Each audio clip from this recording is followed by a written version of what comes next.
Les 4 joueurs d'Al Ahly convoqués avec la sélection nationale égyptienne ne pourront pas jouer le match contre la Tunisie, mais uniquement le match contre l'Éthiopie. Ces derniers sont le gardien Mohamed Eshnaoui, le défenseur central Mohamed Abdelmenaim, l'arrière droit Mohamed Hani et enfin le milieu de terrain Marwan Atay. Quelle est l'histoire? Quel est le problème? Qui est en tort? Comment relativiser face à la situation? C'est ce que l'on va voir dans cette vidéo. Mais avant de commencer, n'hésitez surtout pas à vous abonner si ce n'est pas encore fait. Vous êtes environ 75% à regarder les vidéos sans être abonné, donc faites-le, ça m'aide énormément, ça aide la chaîne à grandir et c'est parti pour le sujet de la vidéo. L'histoire est la suivante, on dirait je suis Père Castor, je vais vous raconter une histoire. Mais en gros le truc c'est que le 8 septembre, l'Égypte va affronter l'Éthiopie en Égypte dans le cadre des qualifications à la prochaine Coupe d'Afrique des Nations. L'Égypte étant déjà qualifiée à la compétition. Ensuite, 4 jours plus tard, à savoir le 12 septembre, l'Égypte affrontera la Tunisie dans le cadre d'un match amical et ce toujours en Égypte et normalement au stade international du Caire. Sauf que 3 jours après le match contre la Tunisie, à savoir le 15 septembre en Arabie Saoudite, se jouera la Super Coupe de la CAF opposant le vainqueur de la Ligue des Champions de la CAF, à savoir le club égyptien Al Ahly, et le vainqueur de la Coupe de la Confédération africaine, à savoir le club algérien l'USM Alger. Et donc le club égyptien Al Ahly veut que ses joueurs rentrent immédiatement après le match contre l'Éthiopie, à savoir le 8 septembre, et ne jouent donc pas le match contre la Tunisie le 12 septembre. De l'autre côté, on a l'Égypte et Rui Vitória qui justement veut que les joueurs d'Al Ahly restent pour le match contre la Tunisie. Et ce, pourquoi? Quels sont les enjeux? Pourquoi est-ce que Rui Vitória veut garder ces joueurs-là? Et pourquoi est-ce qu'Al Ahly veut rapatrier ces joueurs? Premièrement, l'enjeu pour la sélection nationale égyptienne et Rui Vitória, c'est de gagner le match contre l'Éthiopie et aussi de gagner le match contre la Tunisie. Et pour ce faire, il a besoin de ses meilleurs éléments, le meilleur gardien africain sur le continent, Mohamed Eshnaoui, et aussi le meilleur défenseur central sur le continent, Mohamed Abdelmenaim. Et pourquoi est-ce que Rui Vitória veut impérativement gagner son match amical? Beaucoup diront, ce n'est qu'un match amical, c'est pas grave si on le perd. C'est très très grave si on le perd. Parce que si on perd des points FIFA. Si on perd des points FIFA, on va descendre en chapeau. Et malheureusement, ça c'est grave. Parce que justement, aux qualifications à la Coupe du Monde 2022, quand Monsieur Hossam El Badri, le meilleur entraîneur égyptien de l'histoire, n'a pas joué de matchs amicaux pendant un an, l'Égypte, elle a perdu des points FIFA. Pendant que les autres gagnaient, nous on perdait. On a donc été chapeau 2 pour les qualifications, pour les barrages de qualification à la Coupe du Monde. Et le retour, au lieu de le jouer au stade international du Caire, on a dû le jouer à Dakar devant les supporters sénégalais, ce qui est extrêmement compliqué. Forcément, tu as plus de chances, ça ne veut pas dire que tu vas forcément gagner, mais quand tu joues le retour chez toi, dans ton ambiance à toi,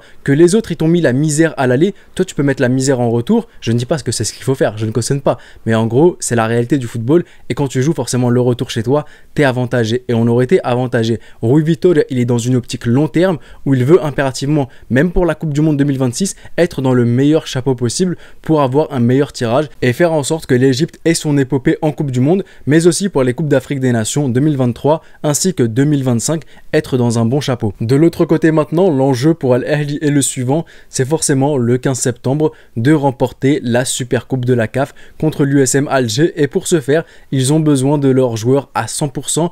Ils veulent que leurs joueurs 3 jours avant ne se soient pas fatigués, ne se soient pas potentiellement même blessés contre un gros d'Afrique contre la Tunisie. Raison pour laquelle ils veulent impérativement ramener leurs joueurs après le match contre l'Éthiopie, comme ça ils auront du 9 septembre au 14 septembre du repos avant d'entamer le 15 septembre le match de Super Coupe de la CAF.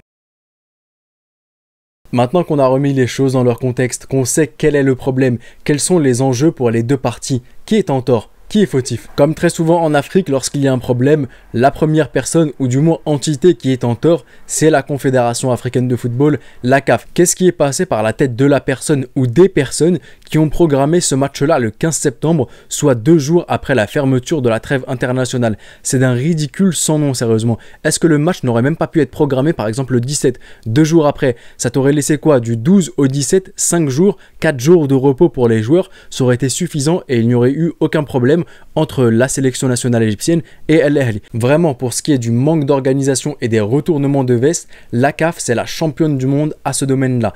Et surtout que je l'avais déjà dit pour la African Football League, anciennement connue sous le nom de Super League de la CAF. Déjà, le truc c'était un Final 8 de base avec seulement 3 matchs, quart de finale, demi-finale et finale en un match sec. Maintenant c'est match aller-retour et tu vas devoir tourner dans toute l'Afrique. Donc vraiment en termes d'organisation, ça n'évolue pas et c'est critique. Deuxième fautif, c'est la fédération fédération égyptienne de football parce que, à ce qui paraît, d'après les médias égyptiens, j'ai pas trouvé la source, honnêtement, j'ai cherché mais j'ai pas trouvé, mais il y a une loi de la FIFA qui dirait la chose suivante: si tu n'as pas fait ta liste 15 jours avant le rassemblement, si tu ne l'as pas donné au club 15 jours avant le rassemblement de l'équipe nationale, alors les clubs peuvent refuser de faire venir leurs joueurs. Je n'ai trouvé absolument rien qui disait cela, peut-être que je n'ai pas assez bien fait mes recherches, mais je trouve quand même que s'il y a une loi comme ça qui existe, c'est chaud quand même, hein, parce que j'ai jamais vu quelqu'un l'utiliser et pourtant c'est une superbe arme pour n'importe quel club dans le monde, et surtout que j'ai jamais vu un club l'utiliser alors qu'il y a des sélections nationales qui envoient la liste une semaine avant le premier match, même pas une semaine avant le rassemblement, mais avant le premier match. Donc je sais pas s'il faut prendre cette information, du moins cette loi à 100% et qu'elle est vraie, mais on va partir du principe qu'elle est vraie cette loi. L'Égypte doit envoyer sa liste 15 jours avant le rassemblement, mais malheureusement l'Égypte ne sait pas que 3 jours plus tard, après le match contre la Tunisie, va se jouer la Super Coupe de la CAF. On me dira à ce moment-là, malheureusement, la fédération égyptienne ne pouvait pas savoir, et moi je suis pas d'accord avec vous. Moi je vais vous dire, même à ce moment-là, la fédération égyptienne de football est en tort. Et pourquoi est-ce que je considère cela comme étant une faute de la fédération égyptienne de football? Tout simplement parce que notre fédération n'a pas un informateur, n'a pas de réseau au sein de la CAF. Et croyez-moi, hors football, même dans la vie en général, soyez gentil avec les gens, ayez un réseau. À quoi ça sert? Par exemple, quand vous êtes dans vos études à l'université, vous avez des gens qui sont très gentils avec le service de scolarité.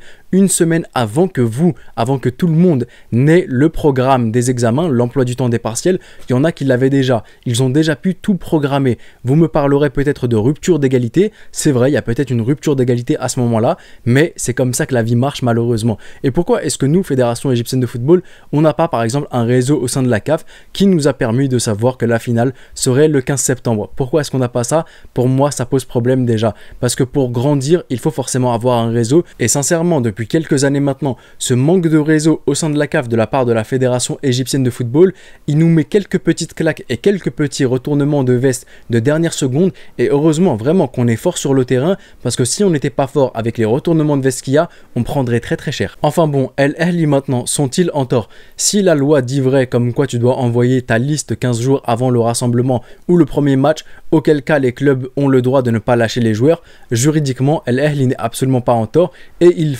utilisent une arme légale contre la Fédération égyptienne de football, ce qui est leur droit, rien à dire là-dessus sur le point de vue juridique. Maintenant, le point de vue moral, je vais pas vous mentir que j'ai l'impression qu'Al Ahly donne l'impression vraiment qu'on va rentrer dans une compétition avec le Real de Zidane, le Barça de Guardiola, l'AC Milan d'Arrigo Sacchi. Or, c'est juste un seul match.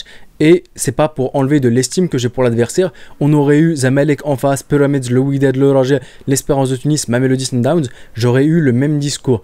Déjà, d'une part, combien de joueurs est-ce que tu perds en sélection nationale égyptienne? Sur le trio d'attaque, il n'y a aucun joueur d'Al Ahly. Au milieu de terrain, tu as Mahmoud Hamad ainsi qu'Ahmad Zaidiz. Et en numéro 6, je pense que justement, il n'allait pas utiliser Marwan Ataya, mais justement Hamdi Fathi ou Tariq Hamid. Donc à ce moment-là, sur le milieu de terrain et l'attaque, tu n'as aucun joueur d'Al Ahly. En défense, en arrière droit, je pense qu'il aurait justement pas utilisé Mohamed Hani et je parle de Rui Vitória, et il aurait utilisé peut-être Omar Kamal Abdelwahid qui a déjà joué la CAN, la Coupe arabe. Donc en arrière droit, on aurait eu lui. En défense centrale, c'est vrai qu'on aurait gardé Mohamed Abdelmenaim. Le reste de la défense, aucun joueur d'Al Ahly. Et enfin, au cage, Mohamed Elchenaoui parce que c'est le meilleur gardien sur le continent. Donc 2 joueurs d'Al Ahly sur le 11 de l'Égypte, c'est pas grand chose. Ensuite, côté Mali, je pense que malheureusement Aliou Dieng face au milieu malien, il n'aurait pas joué. On aurait eu Palsitao qui aurait forcément joué lui avec l'Afrique du Sud, ça fait 3 joueurs. Et enfin côté tunisien, c'est vrai que Ali Maaloul aurait peut-être joué, même si le sélectionneur ces derniers temps préfère Ali Abdi. Donc tu perds 2-3 joueurs grand maximum, et je pense que faire une histoire pour tout cela, ça fait un peu beaucoup malheureusement. Mais maintenant, quand je me place du côté d'Al Ahly, et si je faisais l'avocat d'Al Ahly, c'est leur droit. Déjà juridiquement, ils ont le droit de ne pas lâcher les joueurs. Et ensuite, ils veulent maximiser leurs chances pour gagner la Super Coupe de la CAF. Donc je comprends d'un côté. Enfin, maintenant que l'on sait que Mohamed Elchenaoui, Mohamed Abdelmenaim, Mohamed Hani ainsi que Marwan Ataya ne joueront pas contre la Tunisie et seront rapatriés. Comment relativiser? D'une part, on va relativiser du côté d'Al Ahly et on va se dire qu'on a plus de chances de remporter encore un trophée, ainsi de remplir encore plus l'armoire à trophées du plus grand club africain de l'histoire. Et du côté des pharaons de l'équipe nationale égyptienne, je relativise en me disant qu'on a besoin de doublures qui ne soient pas simplement des remplaçants, mais que l'on peut aussi mettre en tant que titulaire, que les mecs sur le banc soient aussi capables de commencer dans un 11 de départ. Donc quoi de mieux que de tester de nouveaux joueurs, de remplacer Mohamed Abdelmonem par un autre défenseur central, de tester toutes les combinaisons possibles au cas où il y aurait une blessure, une mauvaise surprise, une suspension en compétition, de quoi avoir un effectif super bon et doublé à chaque poste comme entre 2006 et 2010. Et on arrive donc à la fin de cette vidéo, à vous maintenant de jouer dans l'espace commentaire, à vous de me dire si vous comprenez l'enjeu de Rui Vitória de vouloir gagner des points FIFA contre la Tunisie et donc d'avoir les meilleurs joueurs d'Al Ahly, ou de l'autre côté, est-ce que vous comprenez que Marcel Koller, Al Ahly avait besoin de leurs joueurs à 100% contre l'USM Alger pour la finale, même s'ils n'auraient pas perdu grand joueur? Est-ce que vous comprenez les deux parties? De quel côté est-ce que vous vous placez? Pour vous, de quel côté penche la balance le plus objectivement, en mettant aussi l'aspect juridique de côté, parce que forcément l'aspect juridique, là cette loi justement en question, elle bat absolument tout et elle met fin au débat, mais en mettant de côté la loi, pour vous, de quel côté penche la balance? Je me ferai un plaisir de tous vous lire. C'était le petit pharaon, prenez soin de vous et de vos proches et je vous dis... Arrivederci.